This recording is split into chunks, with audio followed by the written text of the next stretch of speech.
The moment time shifts. Why your brain awakens to change. Welcome. Close your eyes for a moment. Breathe deeply. Right now, at this very instant, your brain is doing something extraordinary. It is preparing itself for transformation. Not because you have suddenly gained new abilities, not because the world has fundamentally changed, but because of something far more subtle and profound. The simple turning of a calendar page. Have you ever wondered why the arrival of a new year feels so different from any other day? The sun rises and sets exactly as it did on December 31st. The laws of physics remain unchanged, and yet something within you shifts. Your thoughts turn toward possibility. Your heart opens to hope. Your mind begins to imagine futures that felt impossible just hours before. This is not mere psychology. This is not simple wishful thinking or emotional sentiment. This is neuroscience in motion. Ancient circuits within your brain awakening to the signal of temporal transition. The moment time shifts, something begins to happen in the depths of your consciousness. Your brain recognizes a threshold.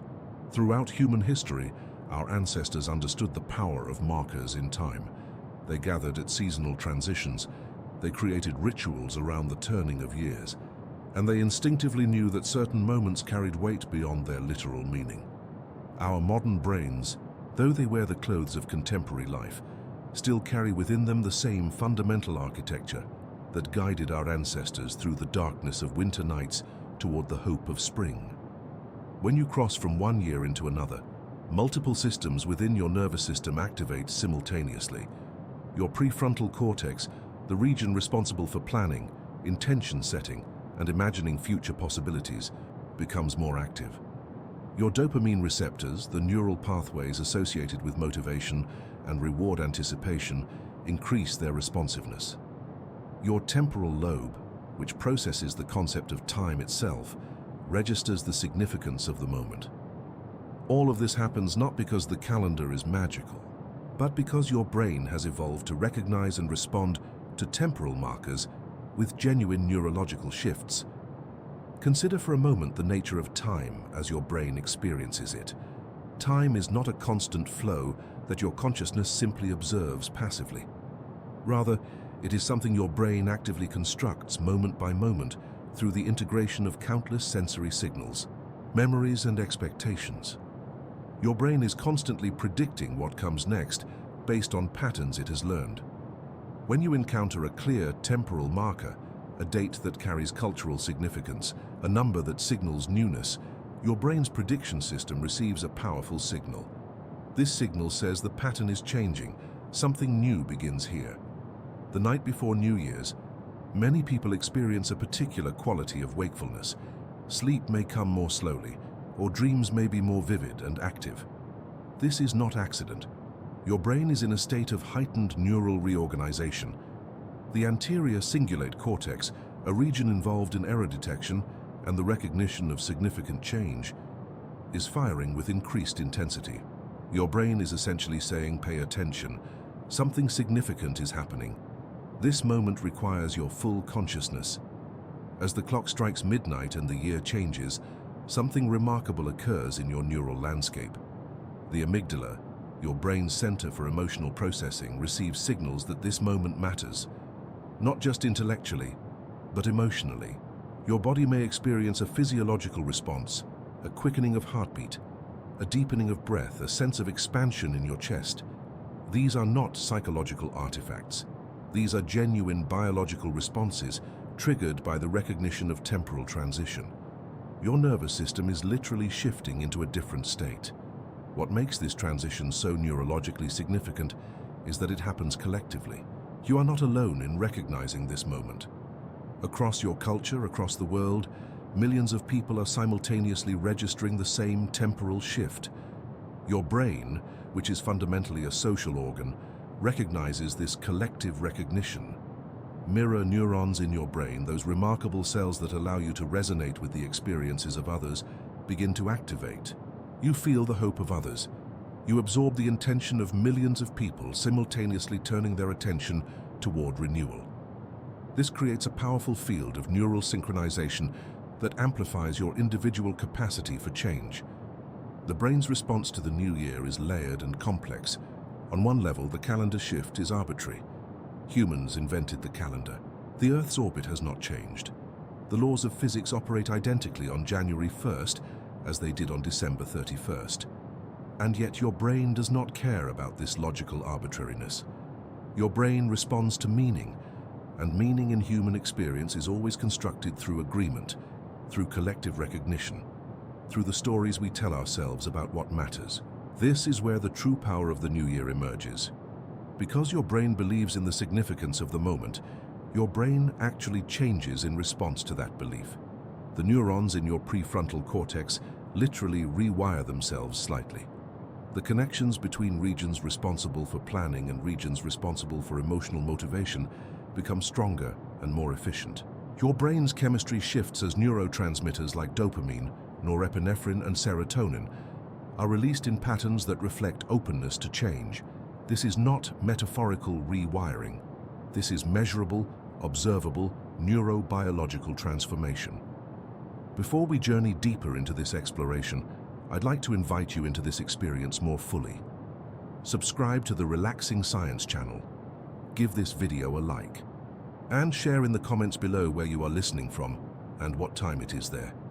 Let us know if you are beginning this year in darkness or light, in solitude or community, in stillness or celebration. Your location and time matter. They situate your consciousness in this particular moment, and that situating is itself a form of recognition that you are awake to change. The fundamental truth we are beginning to explore is this: your brain is not a static organ that merely observes reality. Your brain is a dynamic system that actively constructs reality through the meaning it assigns to moments, to transitions, to the stories it tells about who you are and who you might become. The new year is not powerful because the calendar says so. The new year is powerful because your brain, in its infinite wisdom, has learned to use temporal markers as gateways to transformation. And right now, as we stand together at the threshold of this exploration, your brain is already beginning to open to the possibilities that lie ahead. Ancient rituals meet modern neuroscience. The ancestral reset. Deep within the evolutionary history of your brain lies something that most people never consciously recognize. Tens of thousands of years ago, long before calendars existed, long before written language or cities or any of the structures of civilization, your ancestors gathered around fires at specific times of the year. They watched the sky. They observed the movement of stars and the changing angle of sunlight. They sensed shifts in temperature and the behavior of animals. And they understood, with a knowing that was felt rather than thought, that certain moments marked thresholds between one phase of existence and another. These ancestral gatherings were not random. They occurred at predictable times. The winter solstice, when darkness reached its deepest point and light began its slow return. The spring equinox, when the world emerged from dormancy into growth. The summer solstice, when light reached its maximum brilliance. The autumn equinox, when harvest gave way to preparation for scarcity. Around these moments, your ancestors created rituals. They sang, they danced, they told stories, they made offerings, they cleansed themselves and their spaces. They renewed their bonds with one another and with the natural world. What is remarkable is that these rituals were not frivolous or merely ornamental to survival. They served a profound neurobiological function. When your ancestors gathered in ritual around temporal transitions, their brains underwent specific patterns of activation. The social bonding that occurred through synchronized movement and shared intention released oxytocin, the neurochemical of trust and connection. The focused attention on the moment released dopamine, creating a sense of meaning and significance.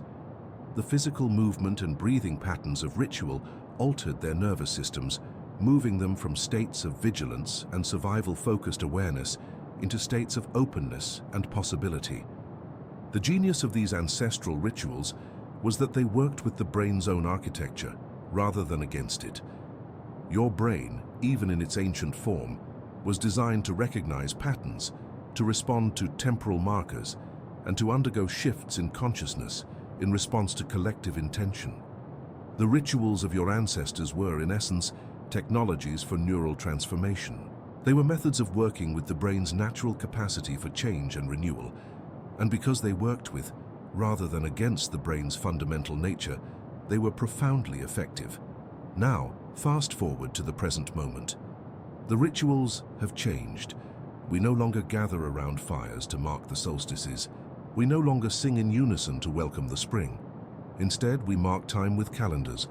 We celebrate the new year with parties and champagne and countdowns. We make resolutions and set goals. On the surface, these modern practices seem entirely different from the ancient rituals of our ancestors. And yet, at a neurological level, something essential remains unchanged.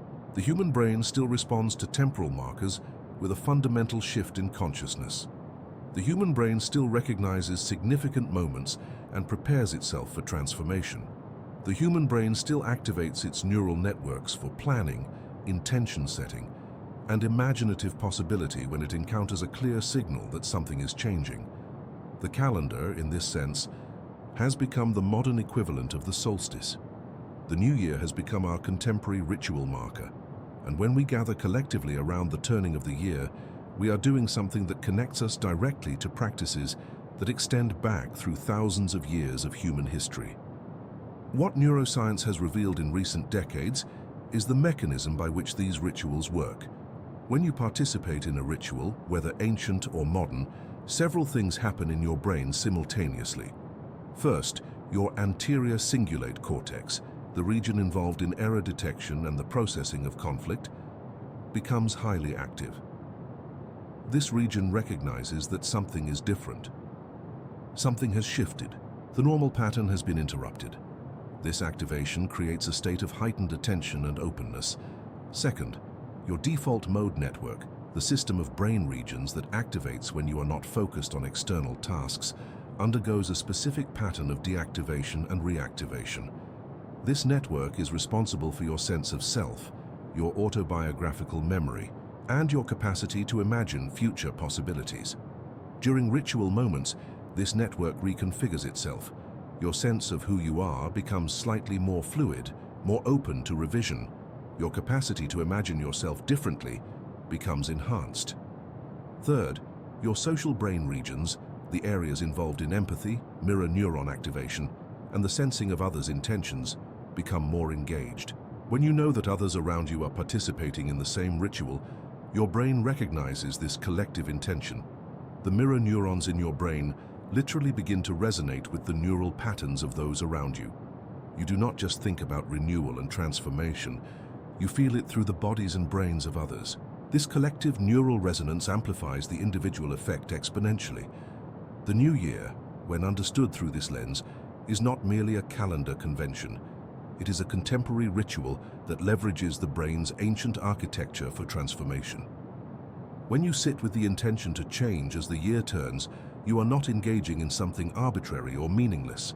You are engaging in something that your brain has been prepared, through millions of years of evolution, to respond to powerfully. Consider the specific neurochemistry that activates around New Year's.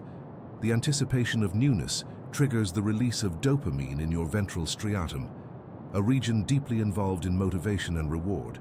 This dopamine release does not occur because the calendar has objectively changed. It occurs because your brain has learned to associate temporal transitions with possibility. Your brain has learned that when the year changes, when the calendar resets, when the collective consciousness turns toward renewal, genuine change becomes possible. This learned association is not a flaw in your brain's logic. It is a feature. It is your brain working exactly as it evolved to work. Furthermore, the ritual of the new year creates what neuroscientists call a clean slate effect. Psychologically and neurologically, the turning of the year allows you to create distance from your past. The old year becomes the past, literally and metaphorically. Your brain can treat the new year as a genuinely new beginning, because the temporal marker provides a clear boundary. This boundary is not real in any objective sense, but it is real in the sense that matters most. It is real in your brain. And your brain's reality is the only reality that governs your behavior, your choices, and your capacity for transformation.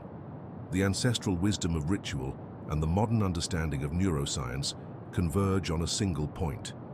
Temporal transitions are powerful because your brain has been shaped, through evolution, and through culture to recognize them as powerful. Your ancestors knew this intuitively. They created rituals to work with this brain capacity. Now, through the lens of neuroscience, we can understand exactly why their intuition was so accurate. The new year is not powerful despite being arbitrary. The new year is powerful precisely because your brain has evolved to respond to collective, culturally recognized temporal markers with genuine neurological shifts toward openness, possibility, and transformation. The calendar as a neural trigger. How dates reshape consciousness. There exists a peculiar phenomenon that neuroscientists have been studying with increasing fascination in recent years. When people are asked to recall memories or to think about their lives, they tend to organize their recollections around dates and temporal markers. A person does not simply remember that time I felt happy. They remember that summer when I was 23, or the year my daughter was born, or that winter after everything changed. Dates are not merely labels for time. Dates are neural scaffolding. They are the structures around which your brain organizes meaning. The calendar is one of humanity's most profound inventions, though we rarely recognize it as such. A calendar is not simply a tool for tracking time. A calendar is a technology for reshaping consciousness itself. When you look at a calendar and see December 31st giving way to January 1st, you are not looking at an objective transition in the fabric of reality. You are looking at a symbol, and your brain, which is exquisitely sensitive to symbols and their meanings, responds to that symbol with genuine neurological change. Neuroscientists have discovered that when people encounter significant dates, birthdays, anniversaries, the new year, specific patterns of brain activation occur. The medial prefrontal cortex, a region involved in self-referential thinking, becomes more active. This is the region that activates when you think about yourself, your identity, and your life narrative. When you encounter a significant date, your brain automatically begins to think about what that date means for your sense of self. The calendar entry becomes a prompt for self-reflection and identity revision. Furthermore, the hippocampus, the brain region critical for memory formation and integration, shows increased activity around significant dates. This makes sense from an evolutionary perspective. Dates that carry cultural or personal significance tend to be moments when important events occur or when important decisions are made. Your brain, through millions of years of evolution, has learned to pay special attention to these temporal markers. It has learned that significant dates often precede significant events. So when you encounter a significant date, your hippocampus activates in preparation, ready to encode whatever comes next as particularly meaningful. The New Year's date is unique because it carries multiple layers of significance simultaneously. On one level, it is a personal date. If you have lived multiple years, you have multiple New Years in your memory. Each January 1st carries the weight of all the previous January 1sts you have experienced. Your brain, when it encounters January 1st, is not simply encountering a single date. It is encountering a temporal pattern that has repeated throughout your life. This repetition creates what neuroscientists call a temporal schema, a pattern of expectation about what happens at this time of year. But the New Year's date also carries collective significance. You know that billions of other people are also recognizing this date. Your brain, which is fundamentally a social organ, recognizes this collective recognition. The calendar becomes not just a personal tool, but a social synchronizer. When you look at a calendar and see January 1st, you are not just thinking about your own life. You are aligning yourself with the collective consciousness of your entire culture. This alignment is not metaphorical. It creates measurable changes in your brain's activity patterns. What is particularly fascinating is that the effect of dates on consciousness is not limited to dates that carry obvious personal significance. Even arbitrary dates can reshape how you think and feel, as long as those dates carry cultural meaning.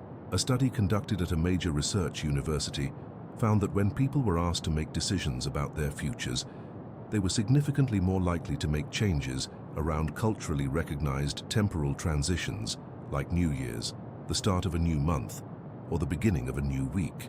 The researchers called this the fresh start effect, and it appears to be a universal feature of human cognition. The mechanism behind this effect is elegant and straightforward.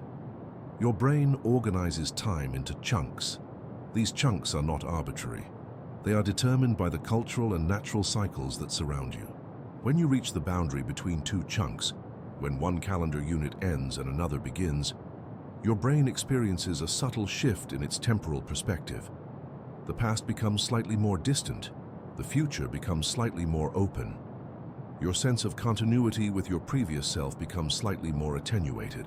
This creates a psychological and neurological space in which change feels more possible. Neurotransmitter levels also shift around significant dates. The anticipation associated with approaching a culturally significant date like New Year's triggers the release of norepinephrine, a neurotransmitter involved in arousal and attention. This chemical shift makes you more alert, more focused, and more capable of noticing details. It also makes you more suggestible to new ideas and more open to reconsidering your current trajectory. Your brain, flooded with norepinephrine as the new year approaches, is literally more capable of imagining alternatives to your current life. The calendar itself, as a visual and conceptual tool, shapes your consciousness in ways you probably do not consciously recognize. When you look at a calendar page and see all the days of a month laid out in a grid, you are not just seeing information. You are seeing a structure that your brain uses to organize temporal experience. The page of the calendar becomes a metaphor for the month itself. When you turn the page, when you move from December to January, you're not just moving from one number to another. You are performing a ritual action that your brain interprets as a genuine transition. This is why people often experience a surge of motivation and clarity at the beginning of a new year. It is not because anything has fundamentally changed in the world. It is because your brain has encountered a clear temporal boundary, and this boundary has triggered a cascade of neurological shifts. Your prefrontal cortex, the region responsible for planning and goal setting, becomes more active. Your dopamine system becomes more responsive to the promise of future rewards. Your sense of possibility expands. All of this happens because of a date on a calendar. The calendar also functions as what psychologists call a commitment device. When you write down a goal or a resolution and associate it with a specific date, you are creating a psychological contract with yourself. Your brain recognizes this contract. The date becomes not just a temporal marker, but a reminder of your intention. Every time you encounter that date, on a calendar, in your phone, in conversation, your brain receives a signal that you have committed to something. This signal activates your anterior cingulate cortex, the region involved in error detection and conflict resolution. Your brain becomes motivated to align your behavior with your stated intention. What makes the new year particularly powerful as a calendar marker is its uniqueness. Unlike the first of every month, which occurs 12 times per year, the new year occurs only once annually. Unlike the first day of the week, which occurs 52 times per year, January 1st carries a singular weight. Your brain, which is sensitive to frequency and rarity, recognizes this uniqueness. The new year is not just another calendar transition. The new year is the ultimate calendar transition, the moment when the entire numbering system resets, when all the months begin anew, when the arc of your year stretches before you in full potential. Neuroplasticity unlocked. The window of opportunity opens. There exists a window in time, a brief but profound opening that occurs only once per year. This window is the moment when your brain's capacity for change reaches its peak. Neuroscientists call this period the neuroplastic window, and it is one of the most remarkable and underutilized opportunities for genuine transformation that your brain offers you. Neuroplasticity, the brain's capacity to form new neural connections and reorganize existing ones, is not a constant phenomenon. It fluctuates throughout your life and throughout the year. Neuroplasticity is highest during periods of intense learning, during times of emotional significance, and during moments when your brain recognizes that the old patterns are no longer serving you. The new year triggers all three of these conditions simultaneously. When you enter the new year with intention and attention, your brain enters what neuroscientists call a learning state. In this state, the neural networks responsible for pattern recognition become hyperactive. Your brain is essentially asking, what patterns do I need to notice? What connections do I need to form? What old patterns do I need to break? This questioning creates an openness in your neural architecture that does not exist at other times of the year. The mechanism of neuroplasticity itself is fascinating. Your brain contains approximately 86 billion neurons, and each neuron can form thousands of connections with other neurons. These connections, called synapses, are not fixed. They are constantly being strengthened, weakened, or completely reorganized based on your experience and attention. The strength of a synapse is determined by a principle that neuroscientists summarize as neurons that fire together, wire together. When two neurons are activated simultaneously, the connection between them becomes stronger. This happens through a process called long-term potentiation, in which the physical structure of the synapse actually changes, becoming more efficient at transmitting signals. Now, here is where the new year becomes crucial. For lasting change to occur, you need sustained periods of attention and intention directed toward the same neural patterns. You cannot simply decide to change on January 1st and expect your brain to reorganize itself overnight. Rather, the new year provides the initial conditions, the emotional significance, the cultural reinforcement, the temporal marker, that allow you to begin a sustained period of neural reorganization. When you set an intention at the new year and truly commit to it, you are essentially saying to your brain, pay attention to this pattern. Notice when this pattern activates. Strengthen the neural networks that support this new behavior. Weaken the neural networks that supported the old behavior. Your brain, which has evolved to respond to clear intention and sustained attention, begins to comply with this request. The neuroplastic window of the new year typically remains open for several weeks to several months, depending on how consistently you direct your attention toward your intention. The initial spike in motivation and clarity that you experience on January 1st is driven by dopamine release. This dopamine creates a sense of possibility and reward anticipation. But dopamine is not a long-term neurochemical. If you do not sustain your attention and action toward your intention, dopamine levels drop, and the neuroplastic window begins to close. This is why many New Year's resolutions fail by February. The initial dopamine spike wears off. Without sustained attention and action, the neural networks begin to return to their previous patterns.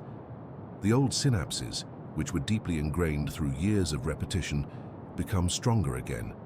The new synapses, which were just beginning to form, weaken and disappear. It is not that you lack willpower or determination. It is that you have failed to sustain the conditions necessary for neuroplasticity to continue its work. However, if you understand this process, you can work with it rather than against it.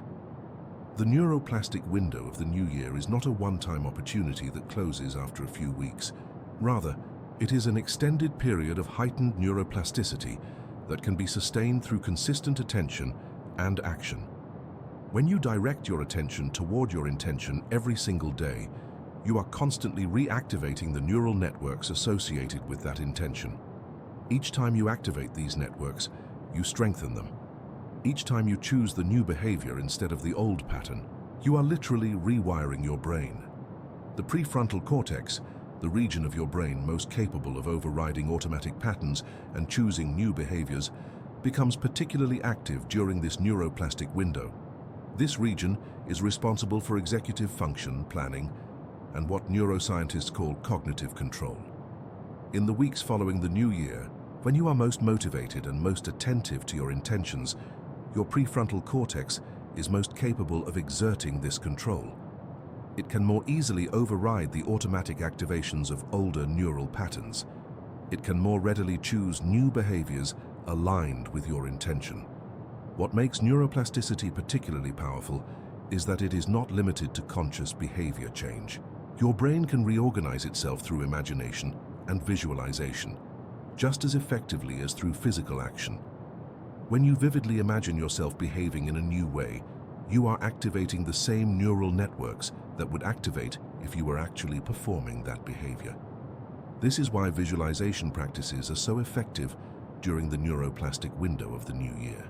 Your brain does not distinguish between a vividly imagined experience and a real experience in terms of which neural networks activate. Both create neural change. The neuroplastic window also extends to your sense of identity itself.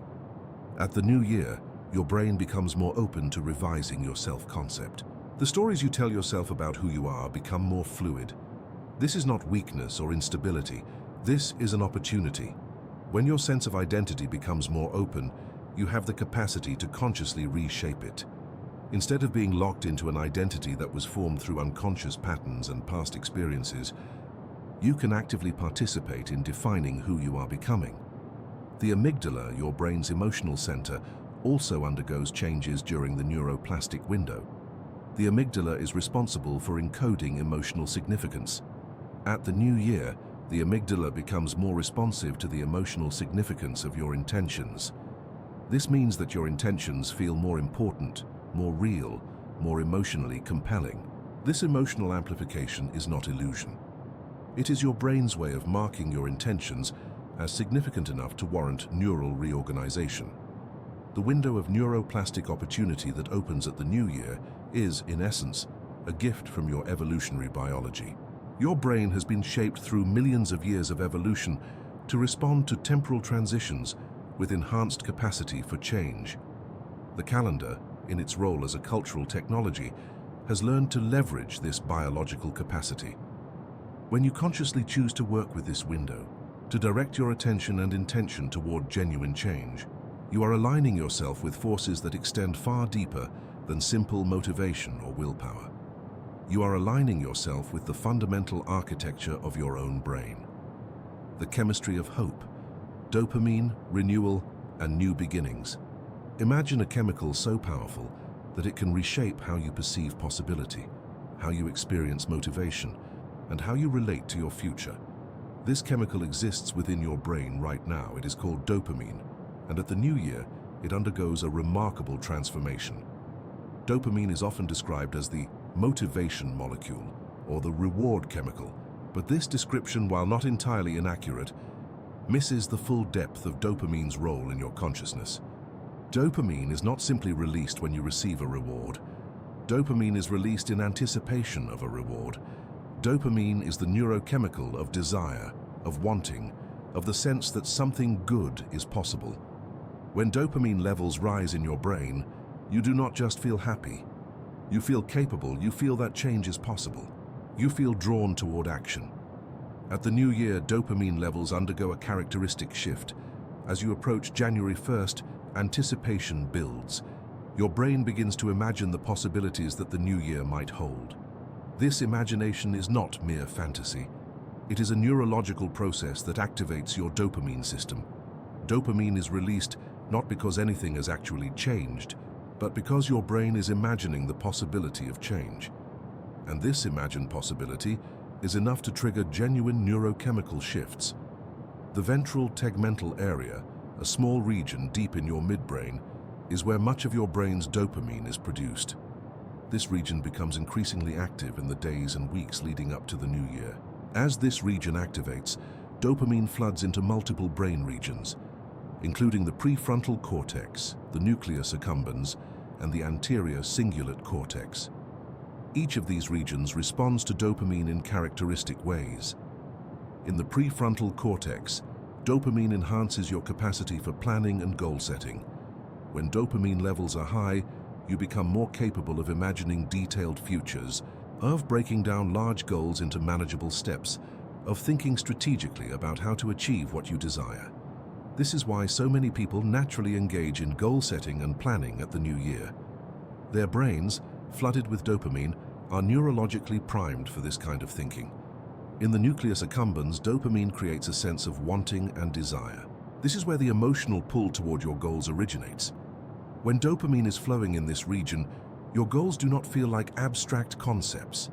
They feel like things you genuinely want, things that matter to you, things worth pursuing. This emotional pull is crucial for sustaining motivation over time. Without dopamine activation in the nucleus accumbens, your goals remain intellectual exercises. With dopamine activation, your goals become emotionally compelling. In the anterior cingulate cortex, dopamine enhances your capacity to notice discrepancies between your current state and your desired state. This region becomes hyperactive when you are paying attention to gaps between where you are and where you want to be. At the new year, When you are contemplating the gap between your current life and the life you desire to create, this region is flooded with dopamine. This creates a state of heightened awareness of possibility. What is particularly remarkable about the dopamine system at the new year is that it is not triggered by external rewards. You have not actually achieved anything yet. The year has just begun, and yet your dopamine system is already activated, already flooding your brain with the neurochemistry of possibility and motivation. This is the power of anticipation. Your brain does not wait for the future to arrive. Your brain begins to prepare for the future through dopamine release as soon as you direct your attention toward imagined possibilities. The neurochemistry of hope is intimately tied to dopamine. Hope is not just an emotional state. Hope is a neurochemical state. When you feel hopeful about the future, your dopamine system is active. When you feel hopeless, your dopamine system is suppressed. At the new year, cultural and collective factors combine to elevate dopamine levels across your entire population. Everyone around you is engaging in hope-based thinking. Everyone is imagining possibilities. This collective dopamine elevation creates a field of neurochemical possibility that amplifies individual experience. Furthermore, dopamine has a remarkable property that is often overlooked. Dopamine is not just released in response to actual rewards. Dopamine is released in response to the possibility of rewards. This is called reward prediction. Your brain does not need actual evidence that change is possible. Your brain only needs to imagine that change is possible. And the new year, through its cultural power and temporal significance, provides a powerful context for this imagination. Your brain readily imagines that change is possible when the calendar resets, when everyone around you is talking about new beginnings, when the temporal marker signals fresh starts. The relationship between dopamine and neuroplasticity is also crucial to understand. Dopamine does not just make you feel motivated. Dopamine also facilitates the actual rewiring of your brain. When dopamine levels are elevated, your brain becomes more capable of forming new neural connections. This is one of the reasons why periods of high motivation and hope are so effective for creating lasting change. Your brain is not just motivated to change. Your brain is biochemically primed to change at the neural level. It is important to note that dopamine-driven motivation at the new year is not artificial or illusory. Some people dismiss New Year's resolutions as mere wishful thinking, as though the dopamine-driven sense of possibility is somehow less real than other mental states. This is a fundamental misunderstanding of how the brain works. The dopamine released at the new year is genuine dopamine. The sense of possibility it creates is genuine possibility. The motivation it generates is genuine motivation. Your brain is not deceiving you. Your brain is responding authentically to the temporal marker of the new year. However, there is an important caveat. Dopamine-driven motivation is not infinitely sustainable. Dopamine levels naturally fluctuate. If you rely solely on the initial dopamine spike of the new year and do not build other supporting structures, habits, environmental changes, social accountability, then your dopamine levels will drop and your motivation will wane. This is not failure. This is simply how the dopamine system works. Dopamine is designed to initiate motivation and draw you toward action, but sustainable change requires building other neurochemical systems as well, including the systems involving serotonin, norepinephrine, and other neurotransmitters. The chemistry of hope at the new year is real. It is powerful. It is not an illusion or a trick of the mind. Your dopamine system is genuinely activated, genuinely priming your brain for change, genuinely making possibility feel real. When you understand this chemistry, you can work with it consciously. You can use the dopamine elevation of the new year to initiate changes that you then sustain through other means. You can recognize the temporary nature of dopamine-driven motivation and build structures that outlast the initial spike. You can harness the genuine neurochemical power of hope while remaining realistic about what is required to sustain change over time. The prefrontal cortex reorganizes how your brain believes in tomorrow. There is a region in your brain, located just behind your forehead, that is uniquely human. This region, called the prefrontal cortex, is the seat of your capacity to imagine futures, to make plans, to override automatic impulses, and to believe in possibilities that do not yet exist. At the new year, this region undergoes a remarkable reorganization that fundamentally alters how you perceive your own potential. The prefrontal cortex is the most recently evolved region of the human brain. While other animals have similar brain structures, the human prefrontal cortex is disproportionately large and disproportionately powerful. This region is what allows you to think about thinking, to imagine yourself in situations that have not yet occurred, to make decisions based on long-term goals rather than immediate impulses. The prefrontal cortex is, in many ways, what makes you human. When you approach the new year with intention, your prefrontal cortex begins to activate in characteristic patterns. The ventromedial prefrontal cortex, a region involved in self-referential thinking and the construction of your sense of self, becomes highly active. This region is literally asking, who am I? Who do I want to become? What is possible for me? As this region activates, it begins to reorganize the neural networks that constitute your sense of identity. Simultaneously, the dorsolateral prefrontal cortex, a region involved in planning and cognitive control, also becomes more active. This region is responsible for breaking down large goals into smaller steps, for thinking strategically about how to achieve objectives, for maintaining focus on long-term goals even when short-term impulses pull in other directions. When this region is active, you become capable of sophisticated planning and strategic thinking. The reorganization of the prefrontal cortex at the new year involves changes in the connections between these different regions and between the prefrontal cortex and deeper brain structures. The connections between the prefrontal cortex and the limbic system, which governs emotion, become more balanced. This means that you can think about your emotions without being overwhelmed by them. You can acknowledge your fears about change while not being controlled by those fears. You can feel excitement about possibilities while remaining grounded in realistic planning. The connections between the prefrontal cortex and the striatum, a region involved in habit formation and reward processing, also reorganize. This reorganization is crucial for creating new habits. The striatum is where your automatic behaviors are encoded.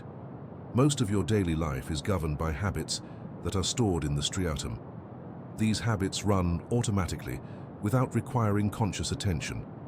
The new year provides an opportunity to reorganize these automatic patterns by strengthening the connections between your conscious intention-setting prefrontal cortex and the habit-forming striatum. What is particularly fascinating is that the reorganization of the prefrontal cortex at the new year is not just about thinking differently.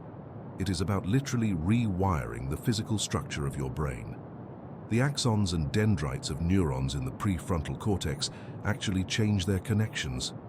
Myelin, a fatty substance that insulates neural fibers and speeds up neural transmission, is laid down along newly activated neural pathways.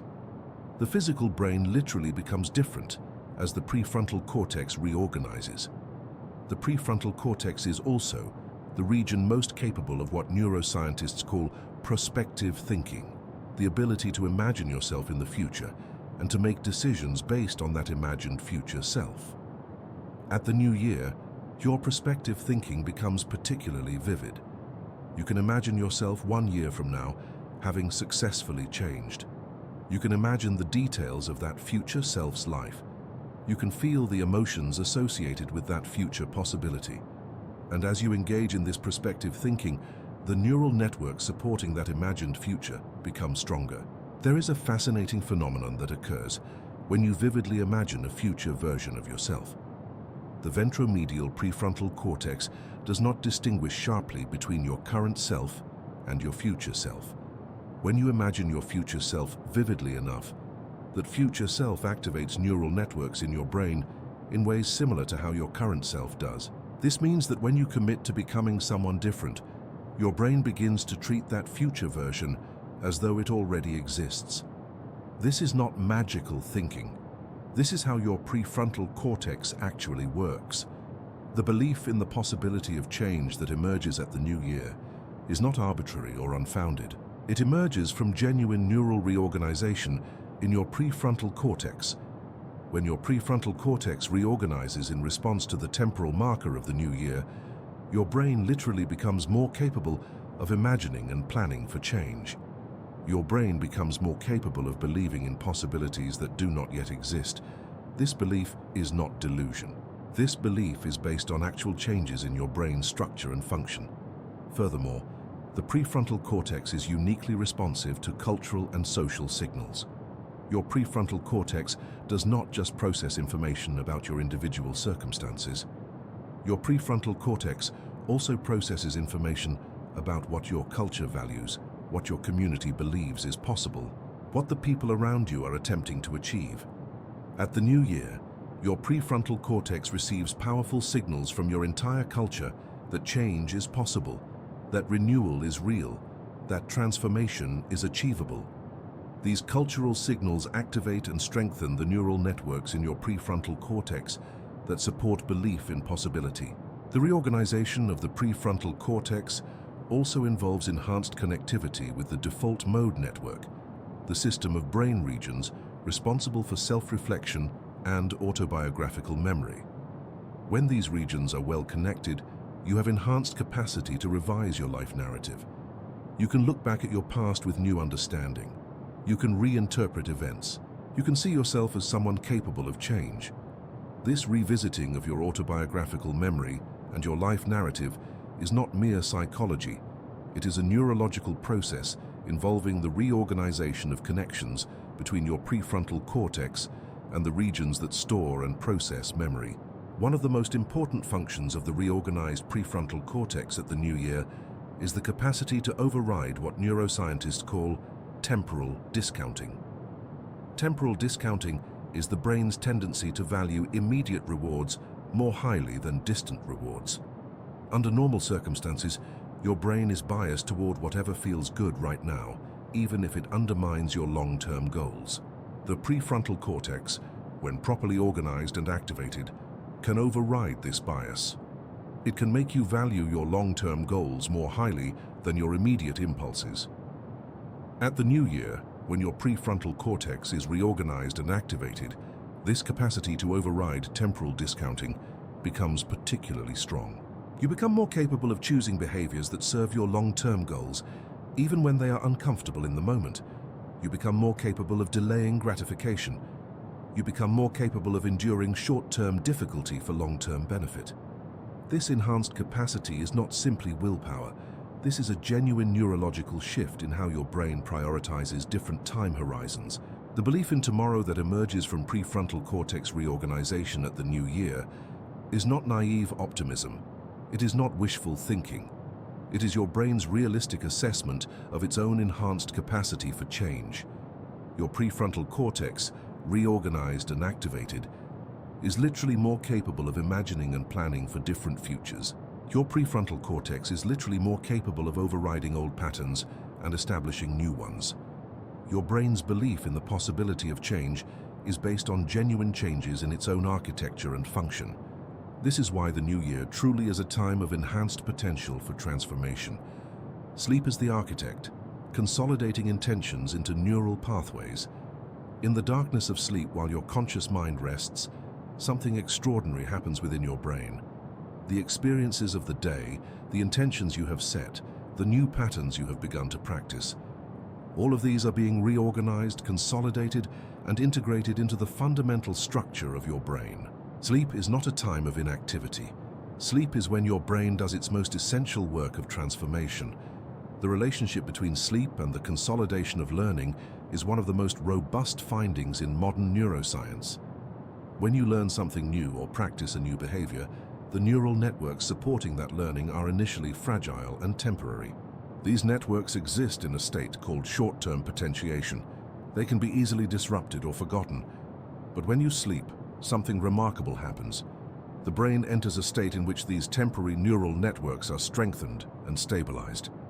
This process is called consolidation, and it is absolutely essential for turning short-term learning into long-term memory and lasting behavioral change. The sleep cycle itself is organized into distinct stages, each of which plays a specific role in consolidation. When you first fall asleep, you enter non-rapid eye movement sleep, often called NREM sleep.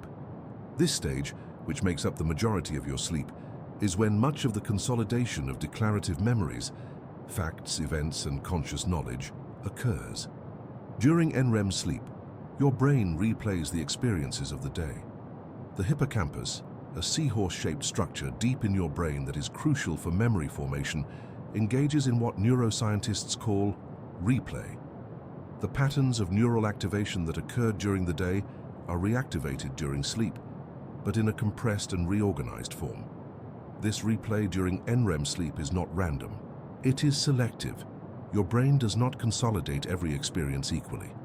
Your brain prioritizes experiences that are emotionally significant, that you have paid attention to, and that are aligned with your goals and values. At the new year, when you have set intentions that are emotionally significant and that you are paying attention to, your brain prioritizes the consolidation of neural networks related to those intentions. Your sleep literally becomes an architecture for building the neural foundations of your new intentions. Beyond NREM sleep, there is rapid eye movement sleep, or REM sleep.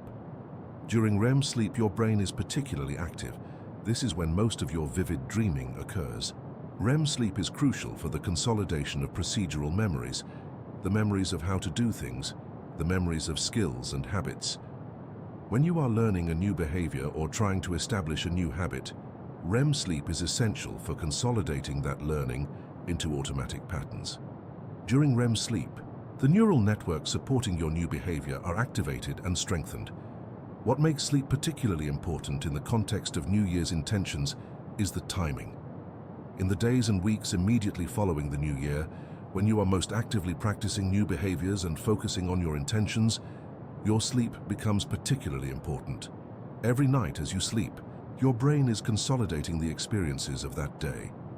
If you have spent the day consciously practicing a new behavior or directing your attention toward your intention, your sleep that night will consolidate those experiences. Your brain will strengthen the neural network supporting the new behavior. Your brain will begin to integrate the new behavior into your automatic patterns. However, there is an important caveat. Sleep quality matters.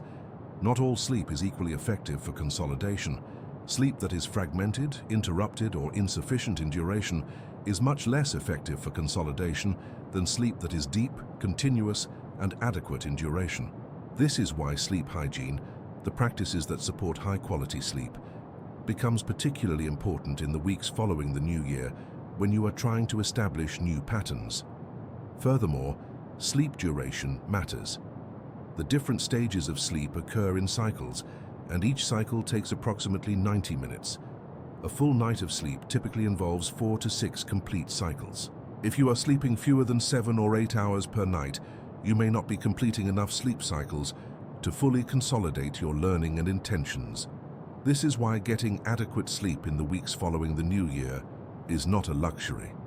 It is a biological necessity for turning your New Year's intentions into lasting change.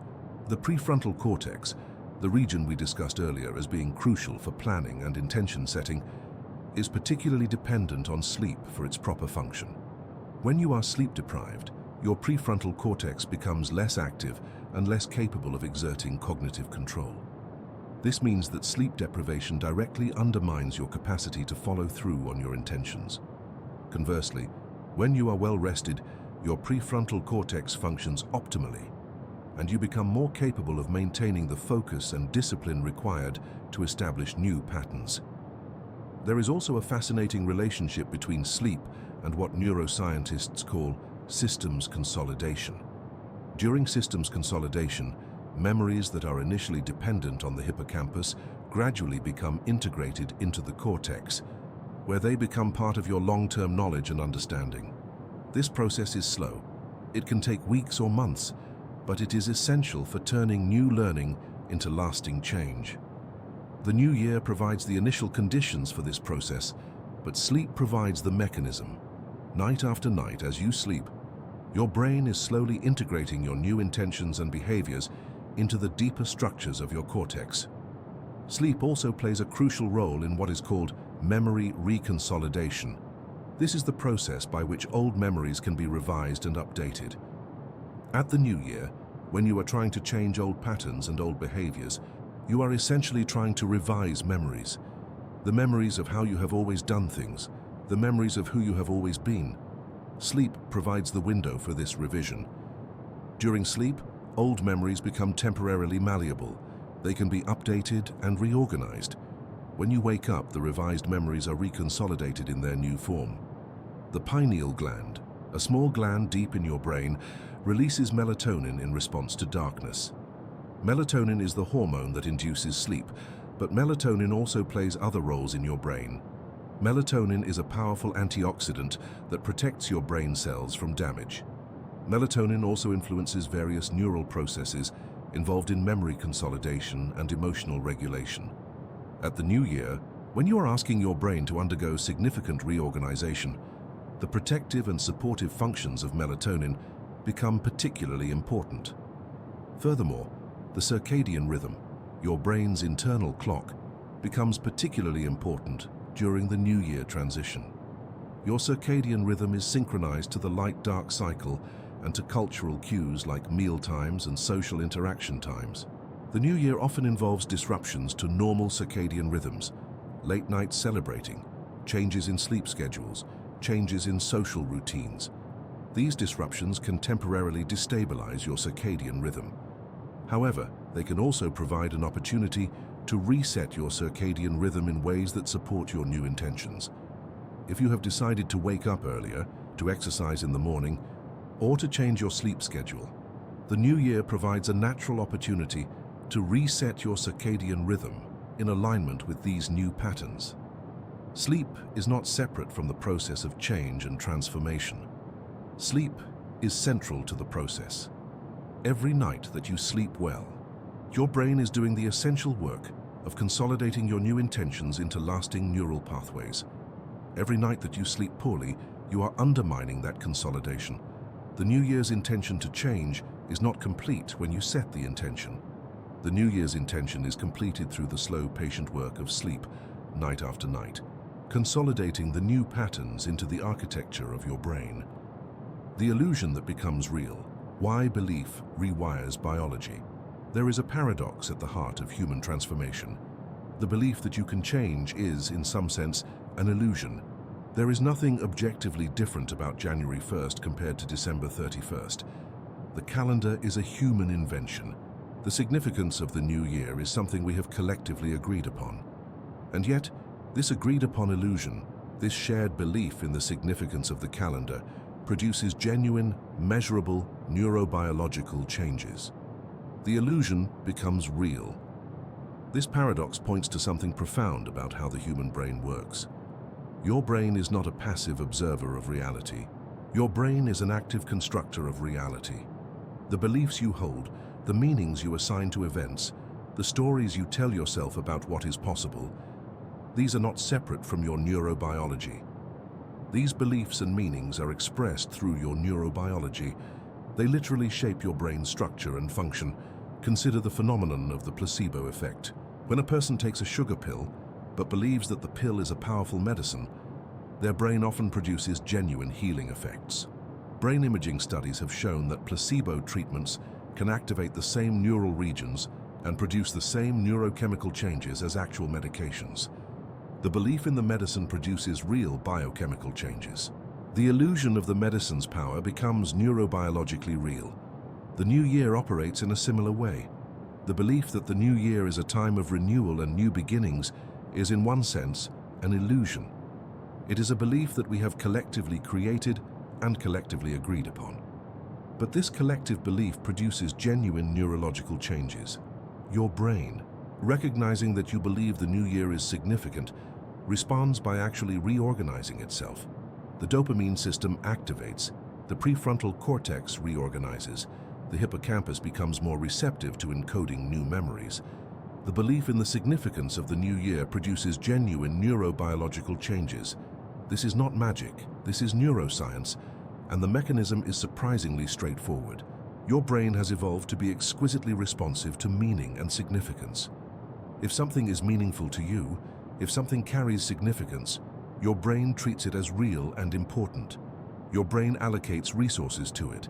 Your brain reorganizes itself in response to it. This responsiveness to meaning is not a flaw in your brain's logic. It is a feature. It is one of the most important features that makes you human. The concept of expectancy effects in neuroscience describes this phenomenon.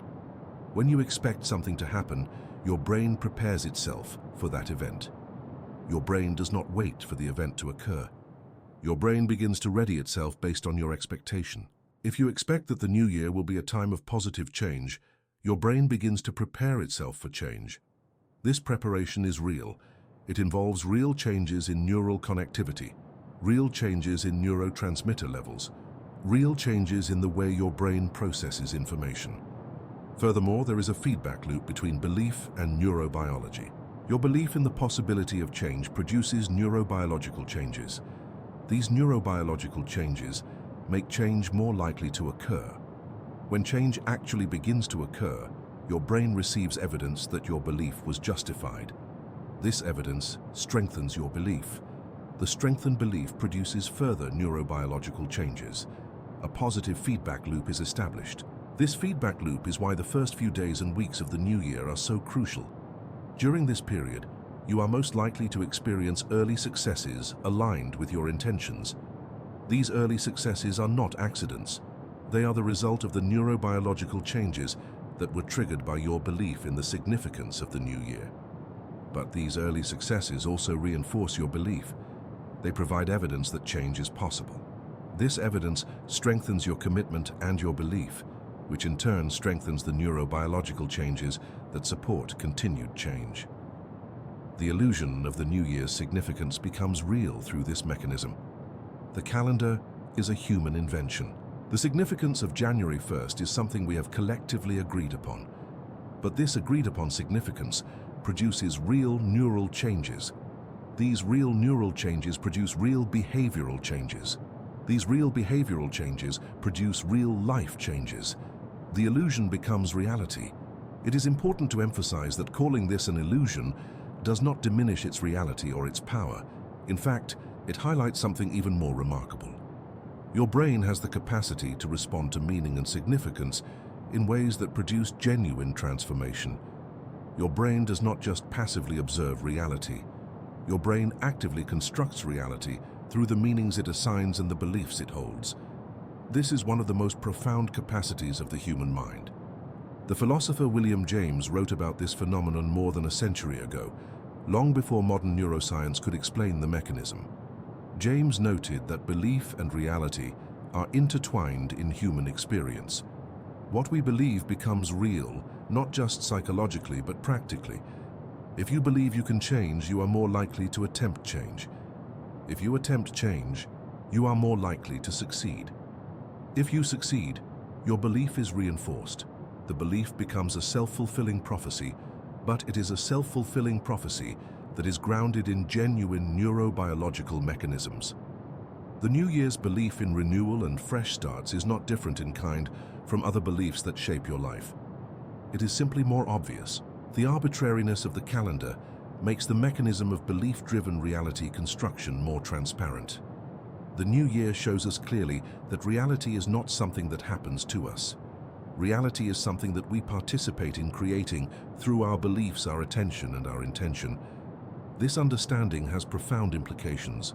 If your brain responds to meaning and significance in ways that produce neurobiological change, then you have far more agency in shaping your own brain and your own life than you might have realized. You are not a passive victim of your neurobiology. You are not trapped in your current patterns by the fixed structure of your brain. Your brain is responsive to the meanings you create, the beliefs you hold, the significance you assign to moments. By consciously working with these capacities, you can reshape your brain and your life. The new year is powerful, not despite being based on an arbitrary calendar convention. The new year is powerful precisely because it demonstrates the brain's capacity to respond to meaning and to create reality through belief. When you consciously choose to believe in the significance of the new year, when you consciously direct your attention toward the meaning of this moment, you are not engaging in mere psychology. You are engaging in neuroscience. You are leveraging one of your brain's most fundamental capacities, the capacity to respond to meaning in ways that produce genuine transformation. Circadian rhythms and temporal markers, your body's internal calendar, Deep within your brain, in a tiny cluster of approximately 20,000 neurons called the suprachiasmatic nucleus, exists your body's master clock. This clock does not measure time the way a mechanical watch does. Rather, this clock coordinates your entire body's responses to the cycle of day and night. This clock is your circadian rhythm, and it is one of the most fundamental organizing principles of your biology. Your circadian rhythm governs far more than just your sleep-wake cycle. Your circadian rhythm influences your hormone levels, your body temperature, your digestive function, your immune response, your mood, your cognitive function, and your capacity for learning and memory. Every cell in your body responds to circadian signals. Your circadian rhythm is not just a clock. Your circadian rhythm is an entire system of biological organization. The suprachiasmatic nucleus receives signals from your eyes about the light-dark cycle. When light enters your eyes, it triggers neurons in the retina to send signals to the suprachiasmatic nucleus. This signal essentially tells your brain it is daytime. In response to this signal, your suprachiasmatic nucleus coordinates a cascade of neurochemical changes throughout your body. Cortisol levels rise, increasing alertness. Body temperature increases. Digestive function increases. Your body prepares itself for activity and engagement with the world. Conversely, when darkness falls, your eyes signal to the suprachiasmatic nucleus that it is nighttime. In response, your brain begins to produce melatonin, the hormone that induces sleep. Your body temperature drops. Your metabolic rate decreases. Your body prepares itself for rest and recovery. This daily cycle of activity and rest has been the rhythm of life for billions of years. Now, here is where the new year becomes significant in relation to your circadian rhythm. Your circadian rhythm is not fixed. Your circadian rhythm can be reset and recalibrated. The primary way your circadian rhythm is reset is through exposure to light. But your circadian rhythm is also influenced by other temporal cues called Zeitgebers in the language of chronobiology. These Zeitgebers include meal times, social interaction times, physical activity times, and cultural events. The new year often involves changes to all of these Zeitgebers. Many people stay up late on New Year's Eve, exposing themselves to artificial light and social stimulation at times when they would normally be sleeping. They may eat at different times. They may shift their sleep schedules. These changes can temporarily desynchronize their circadian rhythm. However, they can also provide an opportunity to reset the circadian rhythm in ways that support new intentions. If you have decided at the new year to wake up earlier, for example, the desynchronization of your circadian rhythm can actually be helpful. Your circadian rhythm is already in a state of adjustment. Rather than fighting against a firmly entrenched circadian rhythm, you can work with the natural plasticity of your circadian system to establish a new rhythm. By consistently exposing yourself to light at your new wake time, by eating meals at new times, by engaging in physical activity at new times, you can gradually shift your entire circadian rhythm to align with your new schedule. This is why the weeks immediately following the new year are particularly important for establishing new daily routines. Your circadian rhythm is more plastic during this period. It is more responsive to new Zeitgebers. If you establish a consistent new routine during these weeks, your circadian rhythm will gradually adjust to this new routine. After a few weeks of consistency, your new routine will feel natural. Your circadian rhythm will have reorganized itself around the new schedule. The suprachiasmatic nucleus is not the only internal clock in your body. Every cell in your body has its own circadian clock. These peripheral clocks are coordinated by the suprachiasmatic nucleus, but they also have their own capacity for rhythm and oscillation. When you change your daily routines at the new year, you are not just resetting your central clock in the suprachiasmatic nucleus, you are resetting the circadian clocks in every cell of your body. This cellular level resetting is one of the reasons why establishing new routines at the new year can feel so transformative.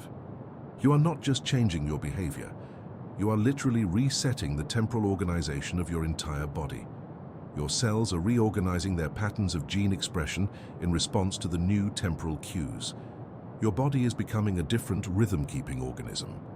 The relationship between circadian rhythm and neuroplasticity is also significant.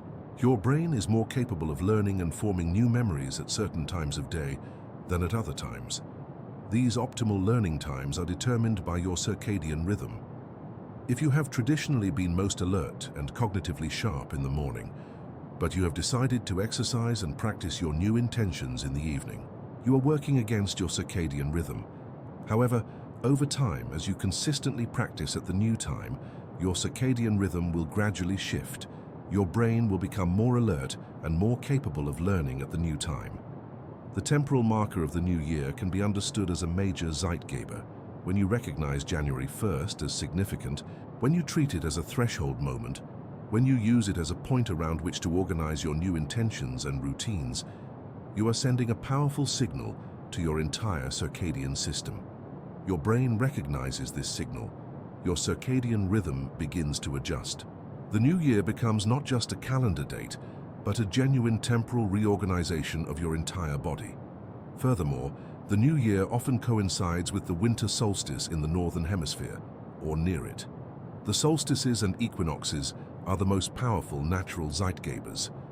They represent the turning points in the Earth's orbit, the moments when the length of day changes most dramatically. Your circadian rhythm is exquisitely sensitive to changes in day length. The new year, coming just after the winter solstice, is a moment when your circadian system is naturally responsive to reorganization. The light is beginning to increase. Your brain recognizes this increasing light. Your circadian rhythm naturally begins to shift. The new year amplifies and focuses this natural shift toward conscious intention. The understanding of your circadian rhythm as your body's internal calendar reveals something important about the new year. The new year is not just a cultural artifact. The new year aligns with natural biological rhythms. The new year is a moment when your body's internal clocks are naturally more plastic, naturally more responsive to reorganization. When you consciously work with the new year to establish new routines and new patterns, you are aligning your conscious intention with your body's natural temporal organization. You are working with your biology rather than against it. The paradox of fresh starts, why arbitrary dates hold genuine power. There is a paradox that sits at the heart of the New Year's power, and understanding this paradox is essential for grasping the deeper truth about transformation and change. The paradox is this: the New Year is completely arbitrary, and yet it is profoundly powerful. The calendar is a human invention. January 1st has no inherent significance. The Earth's position in its orbit on January 1st is no different than its position on any other day. And yet, the new year triggers genuine transformation in millions of people every year. This paradox reveals something fundamental about how human consciousness works. Human consciousness is not shaped primarily by objective reality. Human consciousness is shaped by meaning, by narrative, by the stories we tell ourselves and that our culture tells us. The new year is powerful, not because of anything objective that changes on January 1st. The new year is powerful because of the collective meaning we assign to it. However, and this is crucial, the fact that meaning is constructed does not make it less real. In fact, meaning is one of the most real and most powerful forces in human life. Meaning shapes your behavior. Meaning shapes your brain. Meaning shapes your life. The new year demonstrates this truth with unusual clarity, because the arbitrariness of the calendar makes it obvious that we are dealing with constructed meaning rather than objective reality. Consider the alternative. If transformation were only possible when objective conditions changed, if you could only change when the external world changed in some meaningful way, then genuine transformation would be rare. You would have to wait for life circumstances to align perfectly. You would have to wait for external events to force change upon you. But the new year suggests something different. The new year suggests that you have the capacity to transform simply by deciding that a particular moment is significant, simply by assigning meaning to a temporal transition. This capacity to transform through the assignment of meaning is not weakness or delusion. This capacity is one of your greatest strengths as a human being. This capacity allows you to take control of your own transformation. You do not have to wait for external circumstances to change. You can simply decide that a particular moment is significant. You can decide that this moment marks a threshold. You can decide that your life is different on this side of the threshold than it was on the other side. and your brain, responding to your decision, begins to reorganize itself accordingly. The power of the new year lies precisely in its arbitrariness. Because the new year is arbitrary, it is a pure demonstration of the brain's capacity to respond to meaning. There is no external cause for the transformation that occurs at the new year. There is no objective change in the world that would naturally trigger transformation. The transformation occurs purely through the assignment of meaning, purely through the collective agreement that this moment is significant. And if the brain can respond so powerfully to constructed meaning in the case of the new year, then the brain can respond to constructed meaning in other areas of your life as well. This insight opens up profound possibilities. If you understand that your brain responds to meaning and significance, then you can consciously create meaning and significance in your life. You can decide that a particular moment marks a threshold. You can decide that your life is organized differently before and after this moment. You can tell yourself a story about who you are becoming. And your brain, responding to the meaning you have created, will begin to reorganize itself to align with that story. The psychologist Roy Baumeister has written extensively about the power of narrative in human life. Baumeister argues that human beings are fundamentally storytelling creatures. We do not experience our lives as a series of disconnected moments. We experience our lives as narratives with beginnings, middles, and ends. We organize our experience into chapters. We identify turning points. We see ourselves as characters in a story who are developing and changing over time. The new year is a powerful narrative turning point. When you approach the new year with intention, you are essentially saying, "This is a chapter break in my life story. This is a moment when my character is transforming. This is a threshold between one version of myself and another version." Your brain, which is fundamentally oriented toward narrative and meaning-making, responds to this narrative framing. Your brain begins to reorganize itself in alignment with this new narrative. It is important to emphasize that this narrative reorganization is not merely psychological. This is not simply a matter of thinking differently about yourself while your brain remains unchanged. Rather, narrative reorganization produces genuine neurobiological changes. When you adopt a new narrative about yourself, the neural networks supporting your sense of identity actually reorganize. The stories you tell yourself about who you are literally reshape your brain's structure. The paradox of the arbitrary but powerful new year also points to something important about the relationship between belief and reality. In human life, belief and reality are not sharply separated. Your beliefs shape your reality. If you believe you can change, you are more likely to attempt change. If you attempt change, you are more likely to succeed. If you succeed, your belief is reinforced. The belief becomes a self-fulfilling prophecy, but it is a self-fulfilling prophecy grounded in genuine causal mechanisms. The new year leverages this relationship between belief and reality. The cultural agreement that the new year is significant creates a context in which people are more likely to believe that change is possible. This belief makes people more likely to attempt change. The attempt at change, supported by the neurobiological shifts we have discussed, makes change more likely to succeed. The success reinforces the belief. A positive feedback loop is established. Moreover, the New Year's power lies not just in individual belief, but in collective belief. When millions of people simultaneously believe that the new year is a time of renewal and fresh starts, this collective belief creates a field of shared meaning. Your brain, which is fundamentally a social organ, recognizes this collective meaning. You feel the intention and hope of those around you. This collective intention amplifies your individual capacity for change. The paradox of the arbitrary but powerful new year is ultimately a paradox about human consciousness itself. Human consciousness is not shaped by objective reality alone. Human consciousness is shaped by meaning, by narrative, by the agreements we make with one another about what is significant and what is possible. The new year is a pure expression of this truth. The new year shows us that we have more power to shape our own consciousness and our own lives than we might have realized.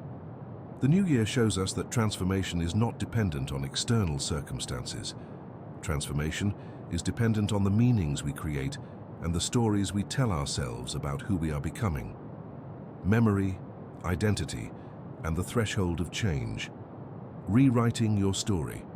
Your sense of who you are is not fixed. Your identity is not a permanent essence that remains constant throughout your life.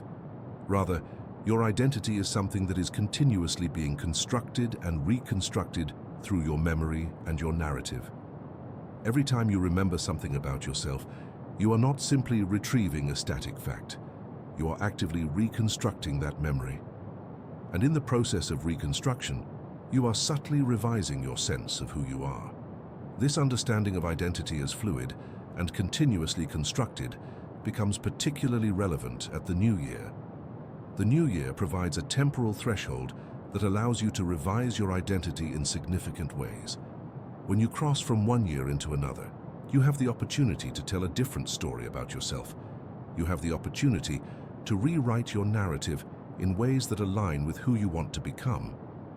The neuroscience of memory reveals how this rewriting is possible. When you retrieve a memory, the memory temporarily becomes unstable. The neural networks that encoded the memory are activated, but they are also temporarily malleable. During this window of malleability, called the reconsolidation window, the memory can be updated and revised. When the memory is reconsolidated, it is reconsolidated in its new form. The original memory is not preserved. What is preserved is the revised version. At the new year, when you are reflecting on your past year and thinking about your future, you are activating many memories about yourself. You are remembering your accomplishments and your failures. You are remembering your choices and your patterns. As you activate these memories, they become temporarily malleable. This creates an opportunity to revise these memories in ways that support your new intentions. For example, if you have a memory of yourself as someone who lacks discipline or motivation, you have the opportunity at the new year to revise this memory. You can look back at the past year and notice moments when you actually did demonstrate discipline or motivation. You can revise your memory to emphasize these moments rather than emphasizing the moments when you lacked discipline. You can rewrite your narrative to include yourself as someone who is capable of discipline and motivation. This rewriting is not dishonest or delusional. Your memory is always selective. Your memory does not record every moment equally. Your memory emphasizes moments that are emotionally significant or that align with your narrative about yourself.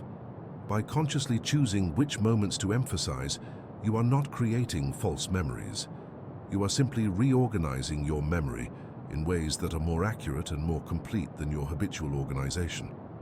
The anterior cingulate cortex and the medial prefrontal cortex, regions involved in self-referential thinking and memory, become particularly active at the new year when you are reflecting on your identity and your past. As these regions become active, they are reorganizing the neural networks that constitute your sense of self. You are literally rewiring your identity.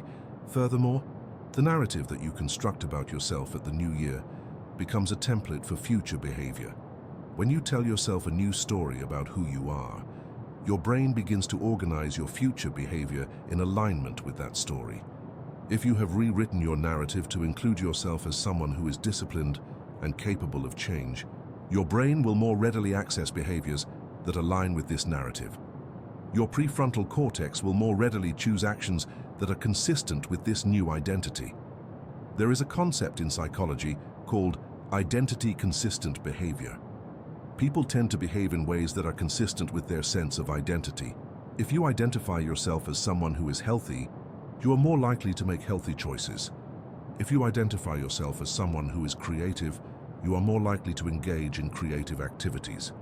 The identity comes first. The behavior follows. The new year provides an opportunity to revise your identity and then to allow your behavior to reorganize around this new identity. You do not have to wait for your behavior to change first and then hope that your identity will follow. You can revise your identity first, and then your behavior will naturally reorganize around this new identity. This is why the practice of writing or speaking about your new identity at the new year is so powerful. When you write about or speak about who you want to become, you are not just engaging in wishful thinking. You are activating the neural networks involved in identity and memory. You are creating the conditions for these networks to reorganize. You are beginning the process of rewriting your narrative. The hippocampus, the brain region crucial for memory formation and integration, becomes particularly responsive at the new year when you are engaging in reflection and narrative revision. The hippocampus is receiving signals that this moment is significant. The hippocampus is receiving signals that memory reorganization is occurring. The hippocampus becomes more capable of integrating new information into your life narrative. It is also important to understand that your identity is not purely individual. Your identity is shaped by your relationships and your social context. When you revise your identity at the new year, you are not just changing your internal sense of self. You are also changing how you present yourself to others. You are sending signals to your social world about who you are becoming. Your social world responds to these signals. People begin to treat you differently. They begin to see you in alignment with your new identity. This social feedback amplifies the neural reorganization that is occurring in your brain. The threshold of the new year is powerful precisely because it provides a clear boundary between your old narrative and your new narrative. On one side of the threshold is your past identity. On the other side is your future identity. This clear boundary makes the revision of identity more possible. You can say, that was the old me. That was how I used to be. Now I am different. Now I am becoming someone new. The revision of identity at the new year is not a one-time event. It is a process that unfolds over time. But the new year provides the initiation point. The new year provides the moment when you consciously decide to revise your narrative. The new year provides the temporal threshold that allows your brain to reorganize your sense of self. And once this reorganization is initiated, it can continue throughout the year as you take actions and make choices that are aligned with your new identity. The social mirror: how collective belief amplifies individual transformation. Your brain does not exist in isolation. Your brain is fundamentally a social organ. Your brain has evolved to be exquisitely attuned to the thoughts, feelings, and intentions of others. Your brain contains mirror neurons that activate when you observe others performing actions or experiencing emotions. Your brain contains regions specialized for reading others' minds and understanding their intentions. Your brain is designed to resonate with the brains of those around you. This social nature of your brain becomes particularly relevant at the new year. The new year is not just a moment of individual reflection and intention setting. The new year is a collective moment. Millions of people are simultaneously recognizing the significance of the date. Millions of people are simultaneously setting intentions and imagining new possibilities. This collective recognition creates a powerful field of shared meaning that amplifies individual transformation. When you know that others around you are also setting intentions at the new year, your brain responds differently than it would if you were setting intentions in isolation. Your mirror neurons become activated by the intentions of others. Your brain resonates with the hope and possibility that others are experiencing. This resonance amplifies your own sense of possibility. This resonance strengthens your commitment to your intentions. The phenomenon of social proof also plays a role. Your brain has evolved to use the behavior of others as evidence about what is possible and what is valuable. When you observe millions of people participating in New Year's renewal and transformation, your brain interprets this as evidence that renewal and transformation are real and possible. This evidence activates your dopamine system. This evidence strengthens your belief in the possibility of change. Furthermore, there is a phenomenon in social psychology called social contagion. Emotions, behaviors, and beliefs can spread through social networks in ways that are remarkably similar to how viruses spread. When people around you are experiencing hope and setting intentions, these emotions and intentions can spread to you through social contagion. You do not just intellectually understand that others are hopeful. You actually begin to feel their hope. You actually begin to adopt their intentions. The ventromedial prefrontal cortex and the temporoparietal junction, regions involved in understanding others' mental states, become particularly active when you are aware of others' intentions and beliefs. These regions are literally integrating the intentions and beliefs of those around you into your own mental representations. You are not just thinking your own thoughts, you are thinking in resonance with the thoughts of your social world. At the new year, the social mirror effect is amplified by the ubiquity of New Year's messaging. You see it in advertising.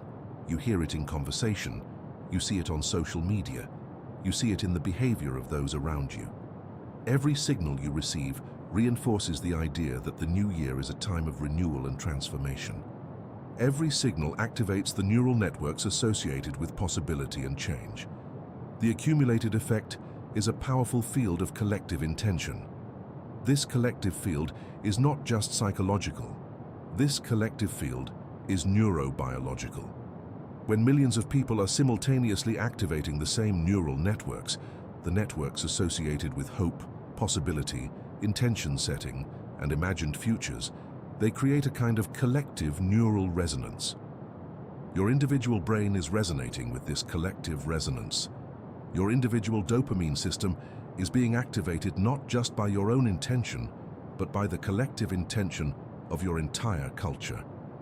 The concept of collective effervescence, developed by the sociologist Emil Durkheim, describes the heightened sense of energy and unity that occurs when people gather together around shared rituals and shared beliefs. Though Durkheim wrote before modern neuroscience, we now understand that collective effervescence has a neurobiological basis. When people are gathered together, their mirror neurons are activated, their neural oscillations begin to synchronize. They literally begin to think and feel in unison. This neural synchronization amplifies the emotional and motivational effects of the shared ritual. The New Year, though it is not always experienced as a gathering, many people celebrate it in solitude or with just a few others, still produces a kind of collective effervescence. Even if you are alone on New Year's Eve, you're aware that millions of others are also recognizing this moment. Your brain is aware of this collective recognition. Your brain is resonating with the collective intention, even if you are physically isolated. Furthermore, the social mirror effect extends beyond the moment of the new year into the weeks and months that follow. When you are attempting to maintain your new intentions, the knowledge that others are also attempting to maintain their intentions provides ongoing social support. The awareness that others are also struggling with change, also attempting to establish new patterns, also experiencing the difficulty of transformation, makes your own struggle feel more normal and more manageable. The social mirror reflects back to you the reality that you are not alone in your transformation. There is also a phenomenon called social accountability. When you have publicly stated your intentions, whether by telling others directly, posting on social media, or simply knowing that others are aware of your goals, you become more motivated to follow through on those intentions. Your brain recognizes that others are aware of your commitment. Your brain is motivated to align your behavior with your stated intentions in order to maintain a consistent self-image in the eyes of others. At the new year, the social context provides natural accountability. Others are asking you about your resolutions. Others are expecting you to pursue your goals. This social expectation activates your anterior cingulate cortex, the region involved in error detection and conflict resolution. Your brain becomes motivated to reduce the gap between your stated intentions and your actual behavior. You become more likely to follow through. The social mirror also provides models for change. When you observe others successfully implementing new patterns, you are not just witnessing their success intellectually. Your mirror neurons are activating. You are experiencing a simulation of their behavior in your own brain. You are literally learning from their example at a neurological level. This makes it more likely that you will be able to implement similar changes yourself. Finally, the social mirror provides what psychologists call emotional support. The knowledge that others are also attempting to change, that others understand the difficulty of transformation, that others believe in the possibility of change, provides emotional comfort and encouragement. This emotional support is not trivial. Emotional support activates your parasympathetic nervous system, reducing stress and increasing your capacity for sustained effort. Emotional support makes it more likely that you will persist in your transformation even when it becomes difficult. The collective belief in the New Year's power to bring change is not a weakness or a delusion. The collective belief is a strength. The collective belief creates a field of shared meaning and shared intention that amplifies individual capacity for transformation. When you participate in the New Year's collective ritual of renewal and intention setting, you are not just engaging in individual psychology. You are engaging in a deeply social and neurobiological process that connects you to millions of others who are simultaneously attempting to transform their lives. Vulnerability and growth, the neurochemistry of letting go. At the core of genuine transformation lies something that most people find deeply uncomfortable: vulnerability. Vulnerability is the willingness to acknowledge what is not working in your life, to admit that you need to change, to recognize your limitations and your failures. Vulnerability is the willingness to let go of old patterns, old identities, old stories about yourself, even when these patterns and stories have provided a sense of security and familiarity. The new year creates a context in which vulnerability becomes more possible.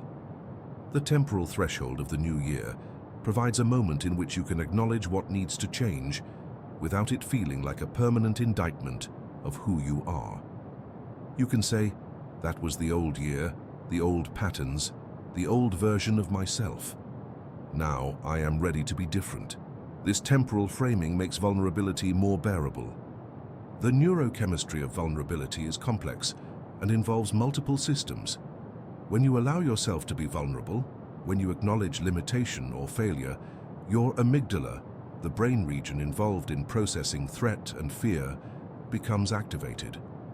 Vulnerability feels risky because your brain interprets it as a threat. Your brain is afraid that if you acknowledge limitation, if you admit failure, if you recognize that you need to change, others will judge you. Your brain is afraid of social rejection or shame. However, vulnerability also activates other neural systems. When you move through vulnerability, when you allow yourself to feel the discomfort of acknowledging what needs to change, your anterior cingulate cortex becomes more active. This region is involved in processing emotional pain and in integrating difficult experiences. As you tolerate the discomfort of vulnerability, your brain is learning that this discomfort is survivable. Your brain is learning that you can acknowledge limitation without falling apart. Furthermore, vulnerability activates your parasympathetic nervous system, the part of your nervous system associated with calm and connection. When you are vulnerable with others, when you allow yourself to be seen in your uncertainty and your struggle, you create the conditions for genuine connection. Others respond to your vulnerability with compassion. Their compassion activates your parasympathetic nervous system. You experience a sense of being held and supported even in your struggle. The neurochemistry of this process involves oxytocin, the hormone associated with bonding and connection. When you are vulnerable with others and receive compassionate response, oxytocin is released in your brain. Oxytocin does not just make you feel good. Oxytocin also enhances your capacity for learning and growth. Oxytocin increases your neuroplasticity. Oxytocin makes your brain more capable of forming new neural connections. In other words, vulnerability in the context of compassionate connection actually enhances your brain's capacity for transformation. This is one of the reasons why the new year, when it is experienced in community, whether in person or virtually, is so powerful for transformation. When you acknowledge your struggles and your limitations in the presence of others, who are also acknowledging their struggles and limitations, you create a field of shared vulnerability. This shared vulnerability activates oxytocin in everyone's brain. This oxytocin enhances everyone's capacity for growth and transformation. Vulnerability also involves what neuroscientists call downregulation of the amygdala. Downregulation means reducing the activity level of a brain region. When you practice being vulnerable, when you repeatedly allow yourself to acknowledge limitation and to tolerate the discomfort of that acknowledgement, your amygdala gradually becomes less reactive. Your brain learns that vulnerability is not actually dangerous. Your brain learns that you can acknowledge limitation without catastrophic consequences. This downregulation of the amygdala is crucial for sustained transformation.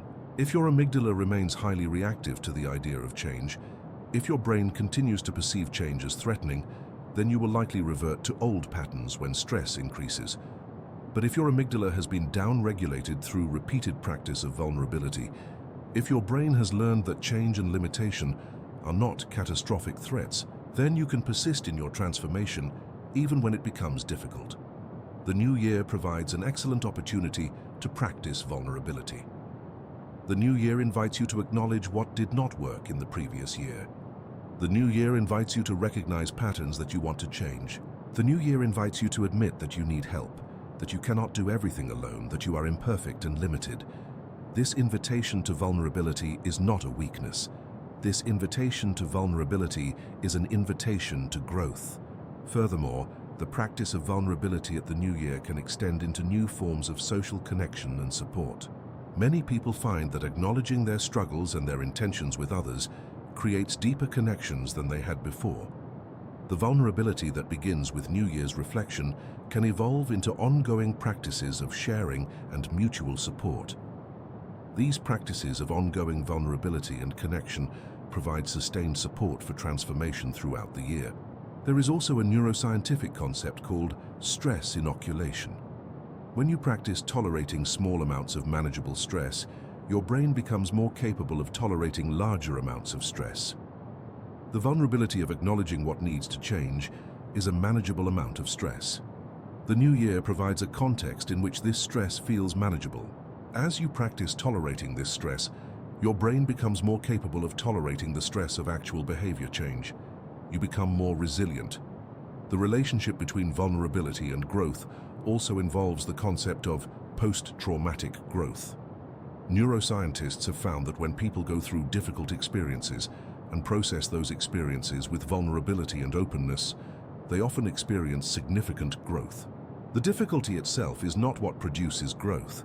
Rather, the willingness to acknowledge the difficulty, to sit with the discomfort, to integrate the experience, is what produces growth. The new year, when approached with genuine vulnerability, can be a moment of post-traumatic growth. You acknowledge the difficulties of the previous year. You acknowledge the ways that you struggled, the ways that you failed, the ways that you hurt. You allow yourself to feel the full weight of these acknowledgements, and in the process of fully acknowledging and integrating these experiences, you grow. You become more wise, more compassionate, more capable.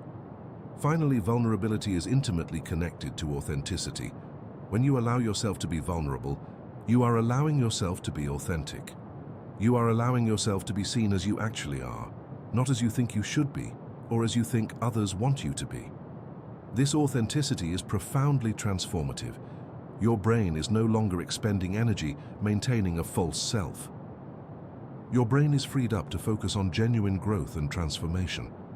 The vulnerability of the new year is an invitation to authenticity, and authenticity is the foundation upon which genuine transformation is built. Integration and embodiment, turning neural potential into lived reality.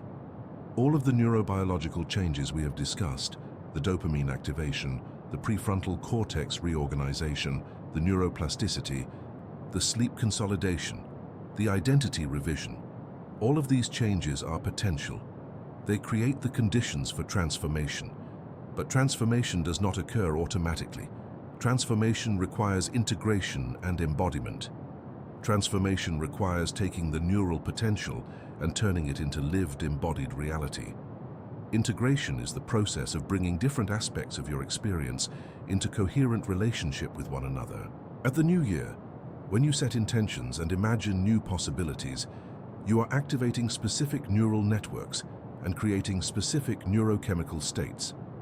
But these neural changes can remain isolated from the rest of your life if they are not integrated. Integration means connecting your intentions to your actual daily behavior. Integration means connecting your imagined future to your present moment. Integration means connecting your conscious intentions to your embodied experience. The process of integration involves what neuroscientists call top-down and bottom-up processing. Top-down processing involves your conscious intentions and your prefrontal cortex directing your behavior.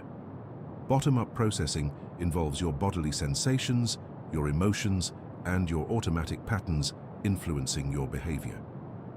Real transformation requires both top-down and bottom-up processing working together in coordination. Your conscious intentions need to be grounded in your embodied experience. Your embodied patterns need to be organized by your conscious intentions. Embodiment is the process of bringing your intentions and your understanding into your body. Your body is not separate from your mind. Your body is the physical expression of your mind.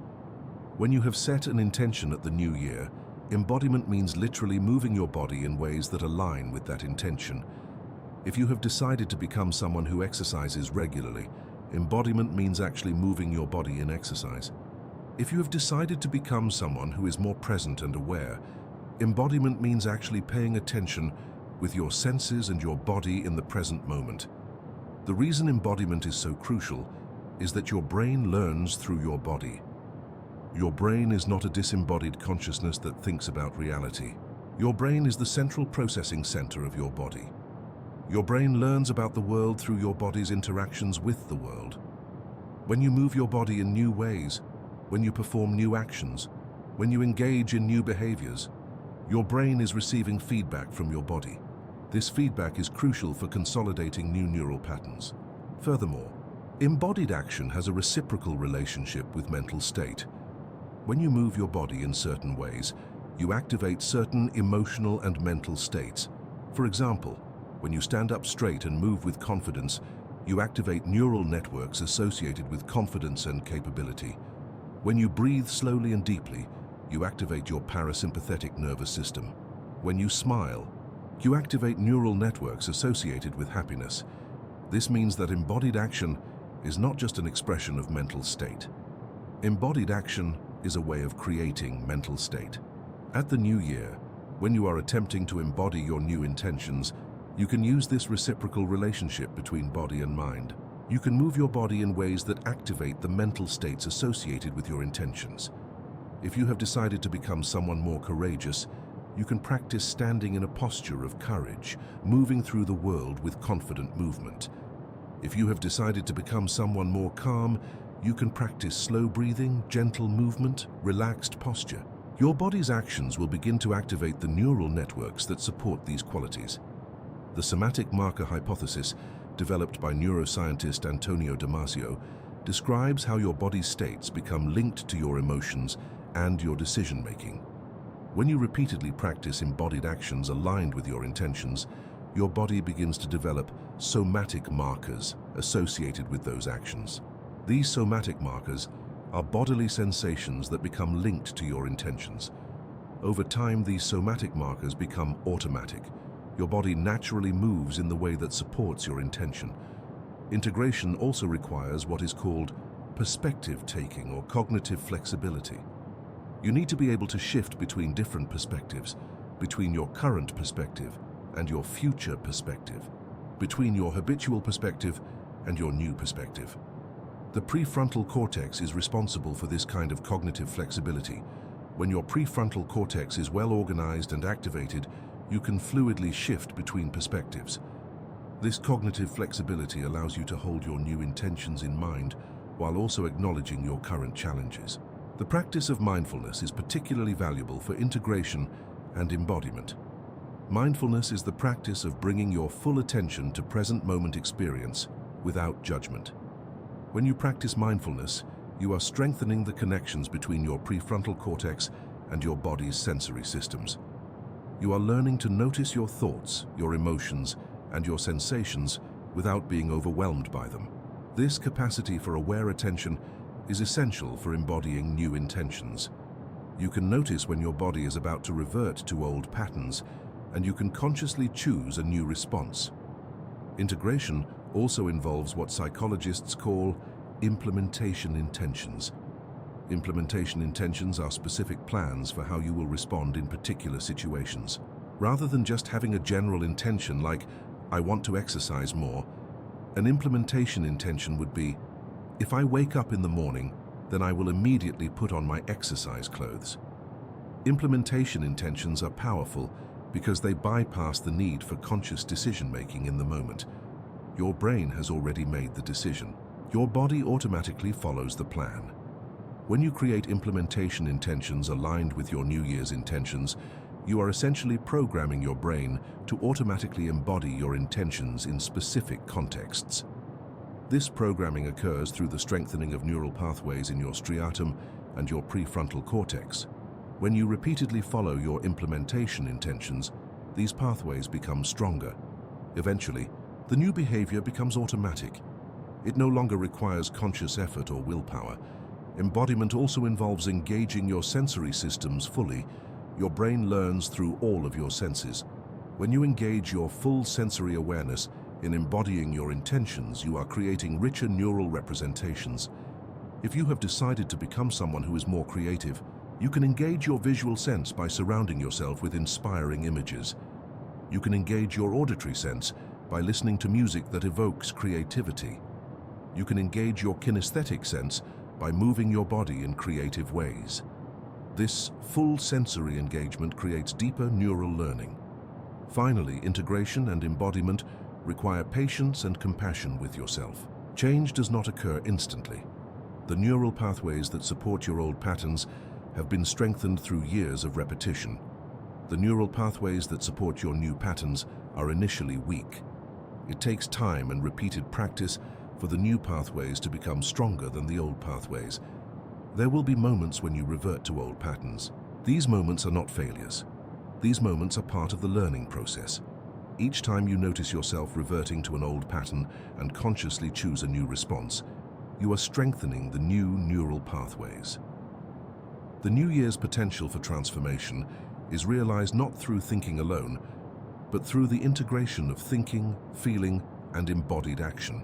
When you bring your full self, your conscious intentions, your emotions, your bodily experience, to the process of transformation, you activate all of your brain's systems in service of change. You turn neural potential into lived reality. The eternal return. Why this moment never truly ends. As we reach the conclusion of this exploration, we arrive at a paradoxical truth. The new year is a moment that occurs once per year, a singular point in time that passes and becomes the past. And yet, the new year is also eternal. The new year is a moment that repeats every year. The new year is a moment that never truly ends because it returns eternally, cyclically, seasonally.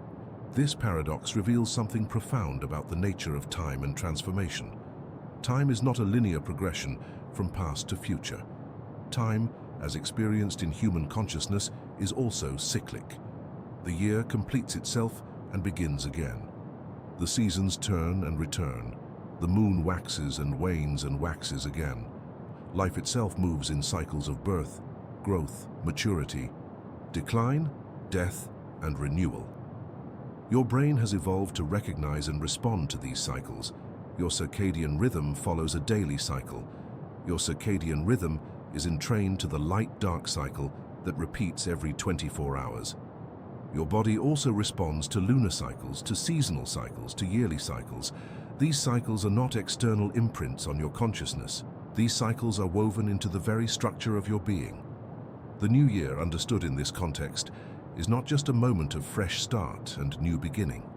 The new year is a moment of return. You are returning to a moment that you have experienced before. You are returning to a place that you have already been, and yet you are returning transformed. You are returning as a different version of yourself. The cycle completes itself, and you are simultaneously the same person who experienced the last new year and a completely different person. This understanding of the new year as eternal return provides a deeper perspective on the question of whether change is actually possible. The question often arises, if I failed at my New Year's resolutions last year, what makes me think this year will be different? The answer is that you are not the same person who made resolutions last year. Your brain has changed, your body has changed, your experience has accumulated. The neural pathways that supported your old patterns may still exist, but new neural pathways have also formed. You have new capacities that you did not have last year. Furthermore, the understanding of the new year as eternal return provides a perspective that transcends individual failure or success. Whether you successfully maintained your resolutions last year or whether you reverted to old patterns, you have the opportunity to begin again. The cycle returns. The new year returns. You have another chance. And this chance is not just a repetition of the previous chance. This chance is informed by everything you have learned in the intervening year. The concept of eternal return has been explored by philosophers and spiritual traditions for thousands of years. Friedrich Nietzsche wrote about eternal recurrence, the idea that life might repeat infinitely. Rather than finding this idea depressing, Nietzsche suggested that if you could embrace the idea of your life repeating eternally, with no possibility of change or escape, you would be forced to love your life exactly as it is. You would be forced to become the person who could embrace eternal return. This philosophy has profound implications for how you approach the new year. Rather than approaching the new year with desperation, with the sense that this is your last chance to change, you can approach the new year with the understanding that the cycle will return. You will have another chance next year, and the year after that, and the year after that. This understanding, paradoxically, increases your capacity for genuine change.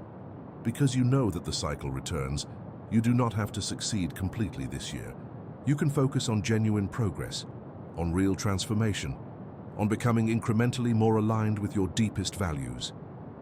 The understanding of the new year as eternal return also connects you to something vast and ancient. You are not the first person to recognize the new year as a moment of renewal. For thousands of years, humans have gathered at moments of temporal transition to acknowledge change and to set intentions for renewal. Your New Year's intention setting connects you to this vast tradition of human transformation. You are participating in something that extends far beyond yourself. Furthermore, the eternal return of the new year means that the transformation you begin now is not isolated to this single year. The transformation you initiate now becomes part of a spiral of ongoing transformation. Each year, as the new year returns, you build on the transformation of the previous year. You do not simply repeat the previous cycle. You spiral upward, returning to similar themes and similar intentions, but at a deeper level with greater understanding, with more integrated change. The neuroscience we have explored throughout this journey, the dopamine activation, the prefrontal cortex reorganization, the neuroplasticity, the identity revision, the social resonance, the vulnerability and growth, the embodied integration, all of this science reveals something that spiritual traditions have long understood. Transformation is possible. Change is real. You are not trapped in permanent patterns. Your brain, your body, your consciousness are capable of genuine evolution. The new year is a moment of exceptional possibility because it combines neurobiological readiness with cultural support, individual intention with collective intention, conscious choice with embodied action. The new year is a moment when your brain is most open to change. The new year is a moment when your culture is most supportive of change. The new year is a moment when millions of others are simultaneously engaging in the same process of transformation. But the new year is not the only moment of possibility. The understanding you have gained through this exploration applies to every moment. Every moment is potentially a moment of new beginning. Every moment is potentially a threshold. The difference is that the new year, through its cultural power and its neurobiological resonance, makes this possibility more obvious and more accessible. As we conclude this exploration, the invitation is not to wait for another year to pass before you engage with these truths. The invitation is to recognize that the transformation initiated at the new year can continue and deepen throughout the year. The invitation is to recognize that the neurobiological principles we have discussed, the power of temporal markers, the capacity for neuroplasticity, the responsiveness of the brain to meaning and intention, the power of collective intention, these principles are always available to you. The new year returns eternally. The cycle completes and begins again. And in each return, you have the opportunity to become more fully yourself. You have the opportunity to move closer to your deepest values. You have the opportunity to align your life with your truest intentions. You have the opportunity to participate consciously in your own evolution. The power of the new year lies not in the calendar. The power of the new year lies in you. The power of the new year lies in your capacity to recognize a moment as significant, to assign meaning to a temporal transition, to decide that this moment marks a threshold in your life. The power lies in your willingness to believe in possibility. The power lies in your capacity to align your consciousness, your intention, your embodied action, and your social connection toward genuine transformation. As the year turns and the cycle returns, you are ready. Your brain is ready. Your body is ready. Your consciousness is ready.